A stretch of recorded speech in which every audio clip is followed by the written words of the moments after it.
Hi, everyone. How's it going? Welcome to another weekly episode where we look at some book covers, talk about what makes them work, maybe offer a few ideas on how to make them even better, and then let you vote for your favorite in the link down below. And speaking of down below, there are all kinds of things down there that we'd really appreciate you clicking. There's a like button, a subscribe button, a share button, and most meaningful is my author link button. I am M.L.S. Weech, a independent self-published author of paranormal sci-fi and epic fantasy. And if you would go to my author page, take a look at some of the books that are available there and see if any of them interest you, I would really appreciate it. So the way this works is we talk about the winner from last week, and then we look at 7 new covers to pick from this week. And that is how we build 4 covers to pick in a winner takes all tournament for the month.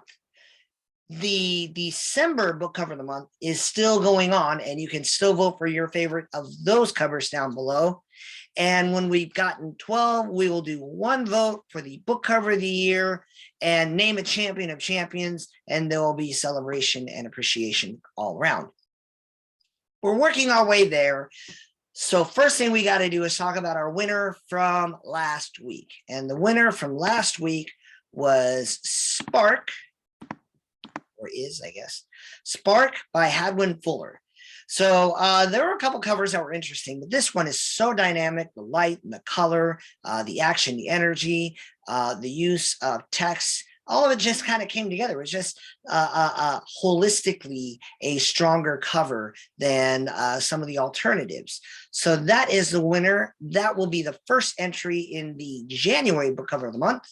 And now we can start looking at book covers for week 2. I know it's December, but the way we do this is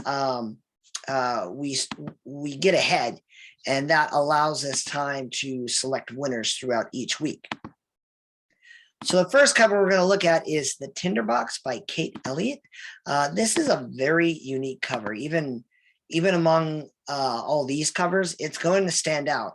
It's a very, very different cover with a very, very different concept. I love the use of line art. I love the use of framing. The unique art, the style that this artist uses is just so different. I had to select it to be in this week's series of covers. I don't know that I'd want all book covers to look like this.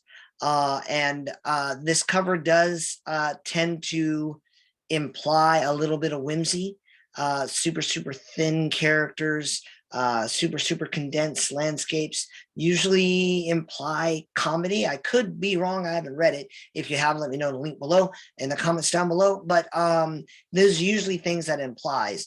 I just love how the artist incorporated color and line art and unique style to create something that looks different. And you know, when you're me and you're looking at book covers pretty much every week, different starts to be your favorite thing in the universe. So that might be the theme for this week, even though I don't intentionally sit down and say, well, this week I want to do these kinds of covers. This cover is also unique. It's still kind of a variant I mentioned a few weeks ago of a cover within a cover, or a silhouette that has a landscape of itself. So we have a dominant silhouette, and inside that we have a figure that's a different silhouette. That isn't a unique theory, but what makes this stand out is there's detail in both figures. This is Quarantine with My Avatar by Carol Brown. And while the color indicates a few things that might mean this isn't really my cup of tea in terms of reading, I can't deny the artistic rendering and the style of this particular cover. It's very futuristic. It's very new age. Come on, Ready Player One just kind of harkens to that sort of thing. And if you don't like this cover because it's too much like that one, I can't really blame you. But I still think the art in itself is done well, and the color scheme for the genre is also done well. So big props to Carol Brown on this and the designer. And if you like it, you can go for it. The next cover we're going to talk about is As Darkness Gathers by Kimberly J. Ward. So I like the concept of this cover more than I like the execution of this cover. This this theory of this upside down city with this sepia tone line art in the background. I love the idea. I think the text is the issue that I have most, not in terms of the style or the font, but that dark text that's bleeding onto that sepia background is really affecting the legibility. I think if they grayscale that text or even gradient, I think if they try a couple different things, it will improve it. I might take it from black to gray so that it bleeds, but it's still pretty cool when you have this upside down city and this kind of treasure map looking background. So it's interesting in its approach, even if there might be a little left to desire in the execution. The next cover we're going to look at is Cal's Quandary by Aaron Frail. I'm going to bring this up for you. So this book cover is a lot like last week's winner. It's very dynamic. It's very unique. Not in scope. You know, you got a sci-fi thing. You take a ship. You take a planetary planetscape or a starscape. You slap it on there. You put it together. I love the lines. Honestly, this is what drew my eye to it. The lines that imply motion. It's a very, very underutilized technique in this day and age. So I like seeing it. I like seeing it on a sci-fi cover. Back in my day, when I was younger, I grew up watching Star Trek Next Generation. So I really liked how they did the warp field. Same thing with Star Trek, not Star Trek, but Star Wars, when the hyperdrive activated and the starscape would streak down to give you a sense of scope. This technique does the same thing. The color's good, the background's off. The background is awesome. I'm not a big fan of the font, but if you've been watching this, I almost never like the font, and when I do, I can't stop raving over it. So you take that for what it is. So this is a very interesting cover. The next cover we want to look at is A Past of Love and Loss by Alexander Lound, I believe it is. This is a very traditional portrait style cover. I think we're going to see a few of those in a row. But the light is a little flat on him. I wish there was some contrast on his person. But the drawing is interesting, and the background is also fascinating. It's a very cold, bitter background that's well rendered. It creates a sense of mood and scene without really providing a lot of detail, which in this case, in my opinion, adds to the mystery. And I appreciate that about this particular book. So that is honestly all I can say about this cover. The text is nice. I like the overlapping, create some layering. Anytime you have layering, you're gonna add some depth to your image, and that improves the overall quality of it. But it's a good portrait cover, and it would be a great one if it had just a little bit more contrast, some more interesting light. Next one is indeed a portrait style cover. It's The Daughter of Cloak and Masks, and that is by Lauren M.D.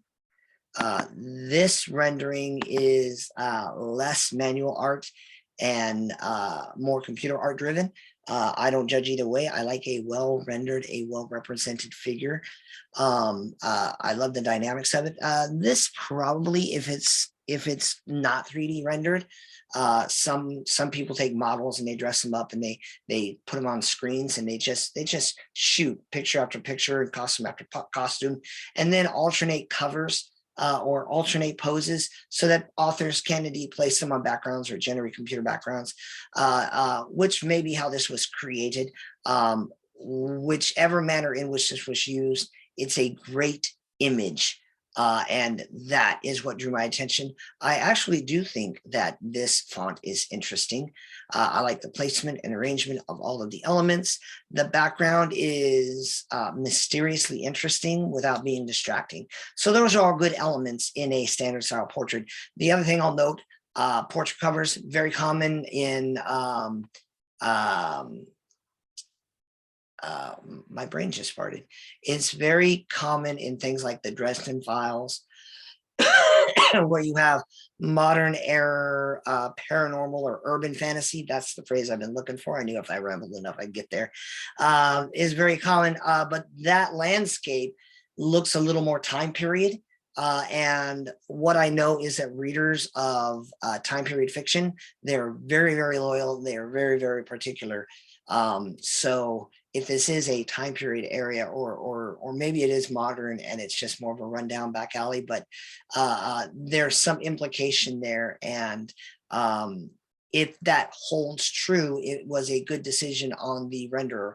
If it's not time period, someone might open that thing up. Historical fiction, historical fantasy, especially with steampunk, they might open up this book and be a little bit disappointed.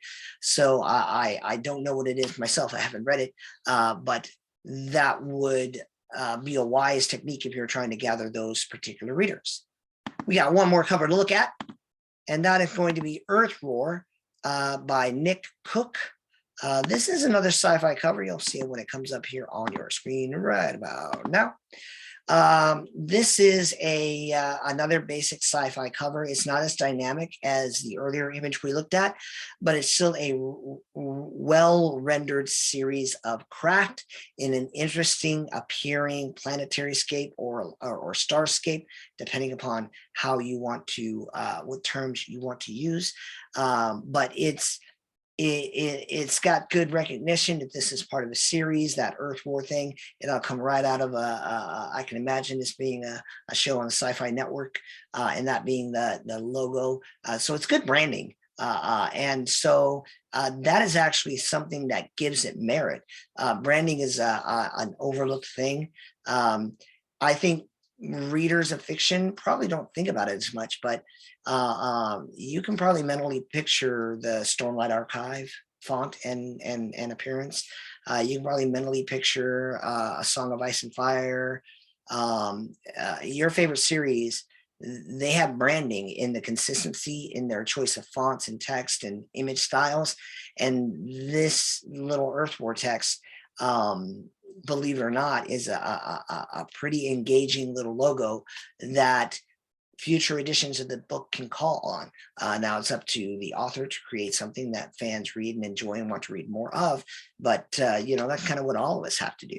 So those are our 7 covers. I want to, we're not quite in the holiday season, so while I do indeed hope that you have great and wonderful holidays, I just hope that all your shopping is done, hope that all your family made it to wherever they're going safe, and that you get to wherever you're going, and I hope that you will decide to vote for your favorite in the link down below. As always, please enjoy your week. I will see you next week, and God be with you. Bye now.